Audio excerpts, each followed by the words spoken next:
How y'all doing today? My name's Ayn, and today's topic of discussion is going to be get a hold on that temper. Get a hold on that temper. The basis for this topic on getting a hold of that temper, before we delve deeper into the video, I want you to ask yourself, think of one time that you've really gotten angry about a situation. I mean, really angry, to where you reacted in a way that you regretted, only to later find out that the situation wasn't what you thought it was. Think about it. Think about a moment that you got angry and you reacted in a way that you truly regretted. It just really made a mess of things, and the situation wasn't what you thought it was. That's the point that I make in my book, Kilimanjaro, is the Arithmetic of Family Communication. When I'm talking about when you're having relationships with others, it starts with their viewpoint, not yours. Yeah, of course, it starts with you working on you and knowing how you're going to do when you're getting ready to involve with others. But when you're actually interacting with them, you're extending the courtesy just as they should do with you, to think about things from your viewpoint. You be mindful of your tongue, mindful of, quirky things that you may say that come off as offensive.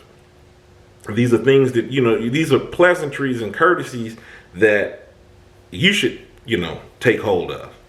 It's up to you. It's just like being a good house guest, right? I mean, if you knew you were having company, would you have somebody over at your house and it's funky and it's nasty? You got bugs and roaches crawling. You got dirty dishes all in the sink. Some people may. I actually been to some people's house where they didn't care. But for the general public, generally speaking, wouldn't you want to be a warm, inviting guest? And it's the same thing when you're having with your interactions with others. And the basis of the topic of this video about minding your temper, I'm gonna think back with myself. I mean, it's been many a times where I may have overreacted or reacted in a way that maybe I didn't have a full idea of what was going on. I remember with a close friend of mine, it was like a brother. To show you how petty the incident was, I don't even remember. I know it's probably not helping you a lot from the standpoint, and it's really not even important from that standpoint. I don't even remember exactly what was said on the phone, but I remember calling my brother at work. He's a friend. He's like my brother. I remember calling him at work. We were talking. It was something that he had said that I had taken it the wrong way. I'm not leaving it out for this video because I really don't care. I don't remember. Like I said, it really is that small from whatever was said on the phone. We got off the phone. I was just like, man, why would he, say that? And we quit talking. We could quit talking, and it was for like months. Finally, when and by the way, he lived very close to me. Very close to me.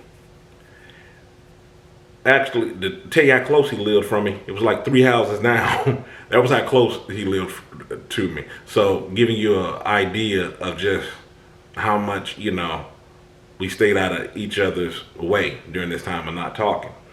Anyways, when we got back to talking and we talked about that phone call, he had said, I wasn't even meaning that way. I was saying that from this standpoint. Like I said, I don't remember.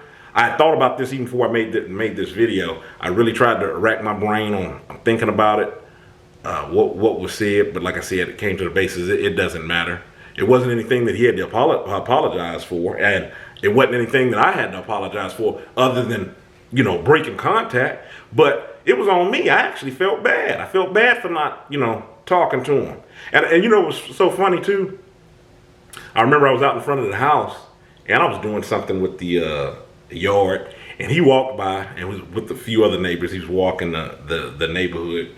At the time, he was president of the home association, and he was walking by and he greeted, "Hey, Ayn, how you doing?" Like I said, this was years ago.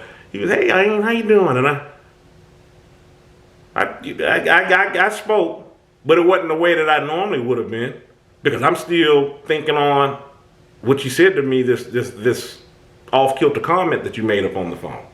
But like I said, when we talked and he explained where he was coming from, and it wasn't even the way that it was.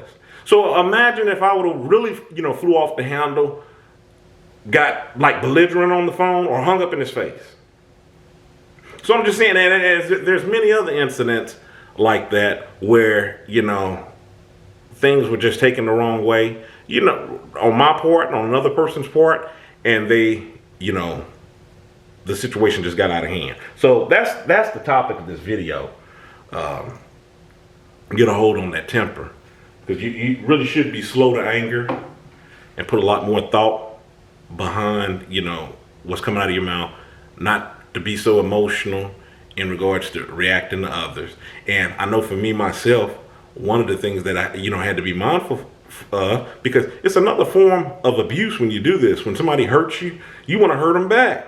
I'm talking about verbally.